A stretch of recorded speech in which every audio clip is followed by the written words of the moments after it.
Cette 30e foire des îles, à Marais. C'est votre émission, c'est notre histoire, presque comme d'habitude, mais donc en direct de ce site de la foire des îles, et toujours en compagnie de Marilyn. Ça va, Marilyn? Oui, ça va, David. Bah ouais. On est un peu dans le vent sur le site de Ah bah là, Tadorem, on est, mais ouais. voilà. En tout cas, on voit les gens passer. Il y a plein de monde qui se balade sur le stade On de est dans stand le en vent, stand. mais on est dans le vent, celui de l'histoire, avec nos Exactement, invités, un oui. Pacaloy et Akeloya. On parle beaucoup d'histoire, mais aussi d'histoire avec un S, les histoires de Marais, les contes, les légendes, et un petit peu l'importance de l'histoire dans finalement l'identité culturelle des gens, des îles, des gens, mais même de façon des humains, on va dire tout simplement. Et dans la transmission de la culture aux jeunes. Et là, du coup, on vient d'écouter un morceau qui parle de l'histoire du poulpe et du rat. Et Pacaloy, vous vouliez nous dire quelque chose à propos de cette chanson? En résumé de cette chanson, le rat, c'est un rat de marée.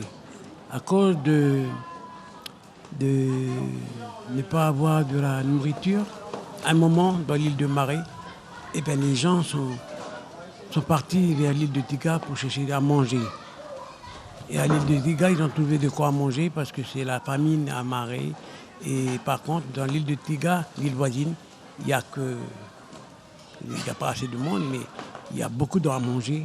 Alors les animaux sont partis pour l'île de Tiga. Et elle a le résumé de le refrain dit le rat est allé à Tiga, mais il n'a pas pu venir parce que son compagnon, la poule sultane, n'a pas pu le ramener à l'île de Marais quand le danger est arrivé à Tiga. Donc il n'a pas pu trouver, parce qu'il est parti avec la poule, avec le poule sultane, il n'a pas pu revenir. Et pour revenir, il est parti au bord de Tiga, sur les falaises, en pleurant, en regardant l'île de Marais tout près, mais il ne peut pas. Il ne sait pas nager, il ne sait pas voler non plus. Donc il est là parti et il pleurait au bord du récif. Et voilà le poulpe qui sort. De quoi pleures-tu?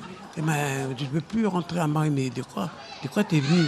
Ben, on est venu parce qu'il n'y a plus à manger à Marais. Donc on est venu, on a pu trouver de quoi manger à Tiga. Et voilà les autres. En sentant les dangers des tigres qui vont les taper, qui vont les tuer, ben, les animaux qui ont des ailes sont partis. Moi, je suis resté là. Mon compagnon, la poule sultane, est parti. Donc, je pleure parce que je voudrais partir à Marais. Et je n'ai plus.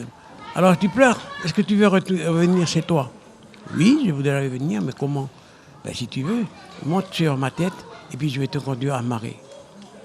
Quand il est parti, avec les flots, on frappait la tête du poulpe. Et comme le poulpe et les deux Tiga, ils changent de couleur. Alors le rat qui était au-dessus commence à... Pour lui, il fait attention parce qu'il dit « Accroche-toi, tu vois ma tête.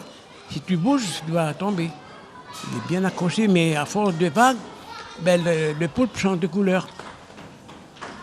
Alors lui dit « Mais... » Et il pleurait, il riait le rat. « Oh, oh, oh, oh, colo !»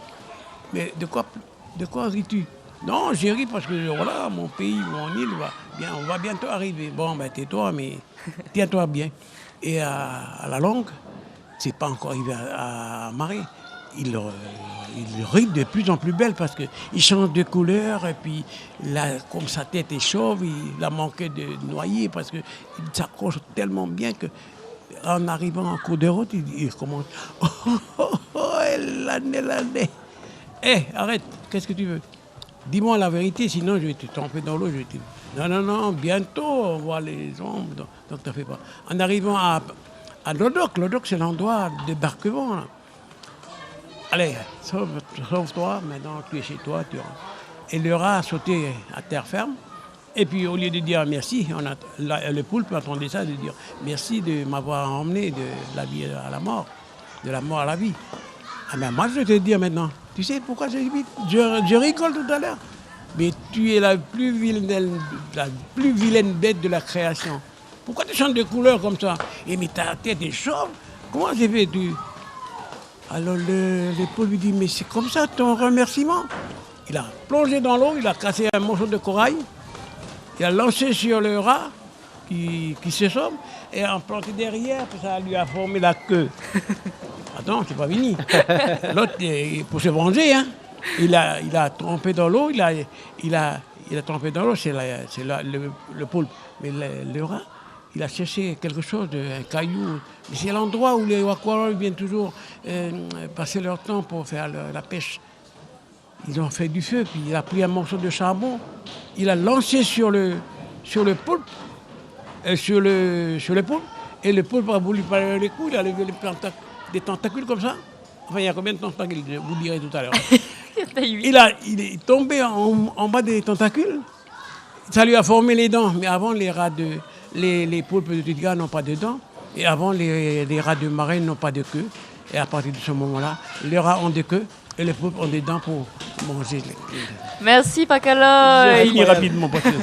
C'est la légende du poulpe et du rat. Imaginez l'ambiance dans laquelle elle a été racontée avec les enfants qui jouent autour. On a été envahis de bulles pendant que vous nous racontiez l'histoire. Alors, on était vraiment dans la magie surréaliste. Merci beaucoup Pakaloy de nous avoir fait vivre cette histoire. Alors on arrive pratiquement au terme de cette émission, mais à Keloaya, vous vouliez nous lire un passage du livre de contes et légendes que vous tenez dans vos mains. Voilà. Alors c'est un autre exemple des légendes de marée. C'est rapide. Hein.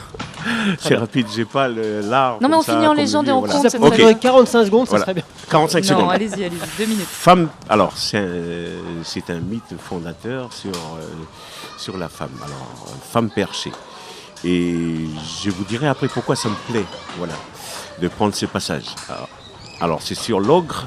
L'ogre ici en lingonais on dit Kazenir. Voilà. Bon, ça appartient à certains clans et je suppose que si lui il a pu l'écrire, c'est que les clans l'ont autorisé. C'est pour ça que je me permets de le lire. Voilà. Afin d'échapper à l'ogre, 2 femmes construisent leur case au sommet d'un arbre. Pour s'approvisionner, l'une d'elles descend de l'arbre, après avoir recommandé à l'autre de faire croire à Kazenir qu'elle est partie dans la direction opposée à celle qu'elle doit emprunter. Ce qui est fait. Tous les jours, les femmes inversent les directions. Mais un jour, la femme restée sur l'arbre se trompe et indique la bonne direction à Kazenir. Celle qui est au champ le voit venir et se cache dans un coquillage vide. Ainsi, elle lui échappe. Elle retourne à son arbre et Kazenir revient les guetter. Ils font alors chauffer des pierres de four qu'elles enveloppent de feuilles de bananier et font croire à Kazenir qu'il s'agit d'un paquet de bonnes ignames. Elle les lance dans sa bouche, qu'il garde grande ouverte. Les pierres chauffées lui brûlent l'estomac et Kazenir meurt. Voilà. Fin du conte.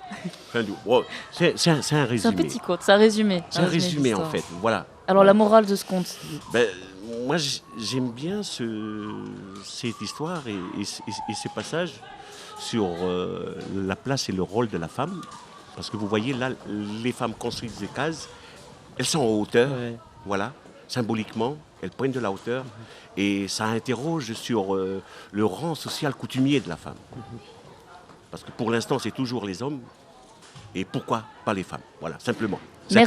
Merci beaucoup à Keloaya. On va finir cette émission sur C'est notre histoire avec vous, Pakaloy et Keloaya. Merci d'avoir été avec nous en direct du 30e anniversaire de la Foire des Îles en télé et en radio. On va se retrouver dans un instant en cuisine, David. Ouais, merci beaucoup donc à Keloaya, à Pakaloy. Merci vraiment d'avoir été là avec nous aujourd'hui. Effectivement, on va écouter un petit morceau de musique. Ça s'appelle Toubetena du groupe Koé.